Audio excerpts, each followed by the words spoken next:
Қайырлы күн, достар. Бүгін асқабақтан крем суп дайындайтын боламыз. Әуелі май құйылып қызып тұрған қазанға туралған пиязды салып араластырып отырып қуырамыз. Содан соң сәбізді қосамыз. Араластырамыз, қызанақты саламыз. Одан соң асқабақты қосамыз. Араластырып отырып тұз себеміз. Үстінен 1 литрдей су құямыз.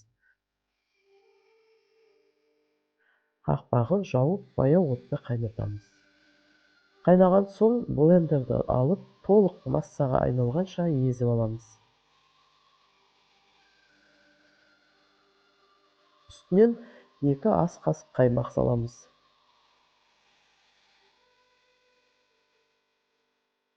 Дайын болған тағамды аскөкпен, асқабақ дәмімен, қатырылған нанмен ұсынуға болады. Міне достар, өте керемет, ерекше дәмді крем суп дайын болды. Міндетті түрде жасап көріңіздер. Видеоны аяғына дейін көргендеріңізге рахмет. Каналыма жазылып лайк қоюды, комментарий жазуды ұмытпаңыздар. Келесі кездескенше аман болыңыздар.